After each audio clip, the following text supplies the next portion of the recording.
Next question, how can I improve patient compliance and reduce cancellation rate? This is a good question. I actually had this on another call today, or some form of this question. I'm going to give you 6 ideas. Number one is have some sort of standardized format for how you do your eval. We here at Breakthrough call this the 7-step killer exam. I wrote about it in Killer Marketing Secrets, right? In that book, it's in there. It was in Killer Marketing. Almost every other course that we've had, GrowthX, it's part of the training there, right? But having a standard format for how you and your therapist do your evals is key, right? And what that should do in the end is result in an agreed upon signed plan of care, treatment plan summary between you and the patient, right? So this is what treatment's going to look like. You know, we're going to schedule 12 visits twice a week for 6 weeks, or whatever your plan of care is. You sign it, they sign it. There's more on that sheet, but you get the idea. So that's number one. Number two is on that first day, on the day of the eval, is schedule the full plan of care. Almost every market that I've ever gone into, people in this area don't want to schedule the full plan of care. That's fine, but what we found is it's really only like 15 to 20% max, right? So we see that one person who's really resistant, they only want to schedule week to week because they've done that with every other PT, fine, they're the outlier. But for 80 to 90% of patients on day one, we're scheduling out that full plan of care, all 12 visits. It's a change in the expectation for the patient, and it positions the plan of care differently than if we just are scheduling the next visit, right? Just think about all the extra work that has to happen if you're only scheduling the next visit or the next week, right? Third thing is do test, treat, retest at every visit. So if we're seeing, let's say Richard comes in, Richard is limited, in shoulder abduction. That's the main provocative movement that we're looking to make better, the main limitation. Every single time when Richard comes in, before treatment, we're going to have him elevate, get an idea of what that is, what the pain level is, the quality of motion, the scapulohumeral rhythm, you know what we're talking about there, right? We go through treatment, we have him do it again. So we're justifying the value for Richard in his mind of PT, and every single visit is important. And he's going to be able to see gradually over time the range of motion improvement. Can do the same thing with gait or whatever. There's always a provocative movement. There's always some sort of way we can break down the functional deficit, right? And show the value. So test, treat, retest every single visit. Number 4 is a tricky one. So at this point, with the years of data that we've have in my own private practice and then also working with other owners, there's a difference between the therapist that says nothing about the expectation and healing versus the person that does. And and it's strictly it's directly proportional to graduation rate and treatment plan compliance, right? I wish we could get this into the colleges and universities right now, but some therapists will say nothing. So Richard's coming in, his motion starts to get better. His pain was a 7 out of 10. Now it's a 1 out of 10, right? So in Richard's mind, that urgency that he had 3 or 4 weeks ago, that's not there anymore, right? However, Richard still has deficits. Maybe he's at 140 now, or 135, 140, right? And the opposite side, the contralateral side, is 165, right? So there's still deficits that we can work on objectively, and likely he's not back to full function, right? There's probably functional deficits.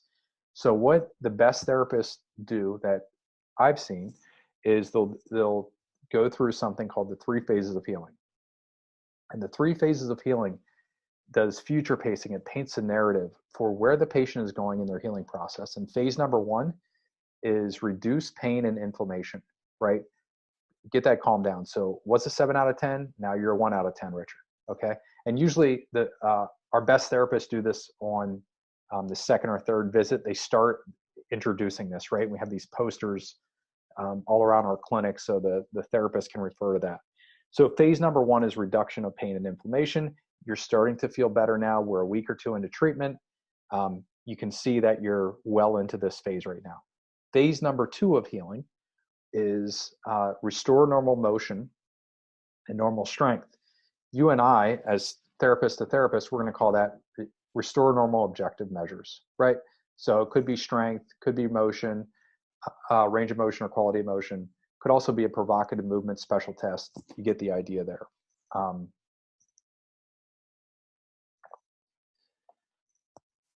So that's phase number 2. Phase number 3 is return to normal function. And this is where I think as PTs, we really, we missed the ball a little bit, right?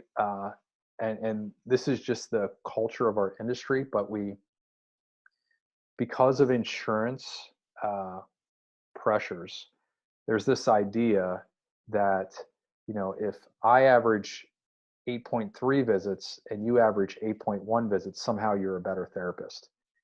I would argue that that's with the assumption that every single patient that you and I see are completing their full plan of care.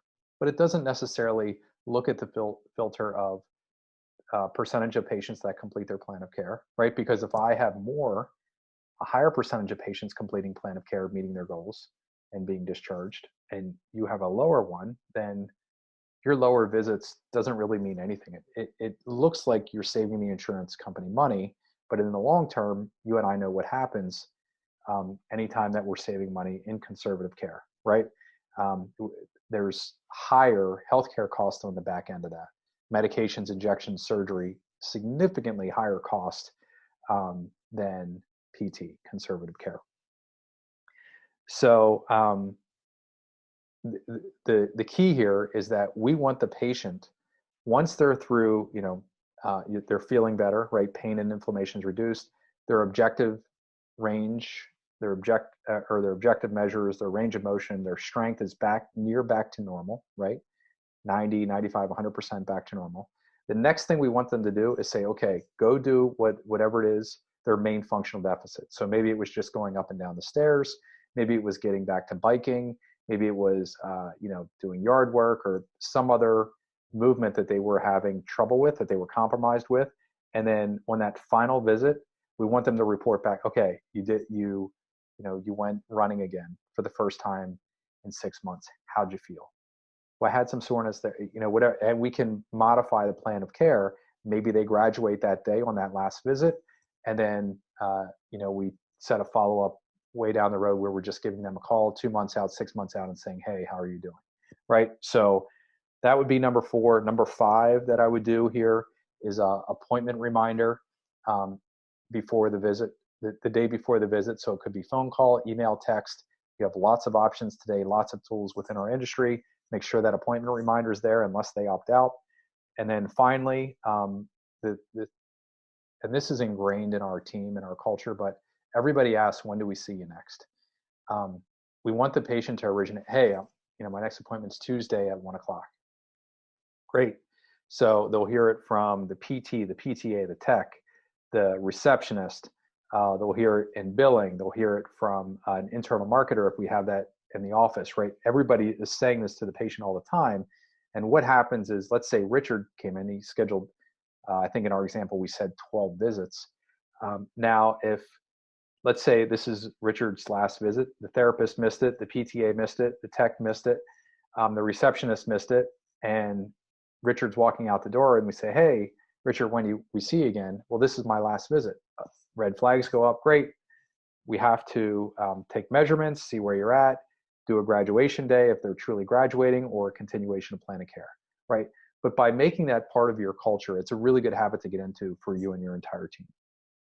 So there's 6 ways that we found across the therapists that we work with that improve patient compliance and reduce cancellation rate.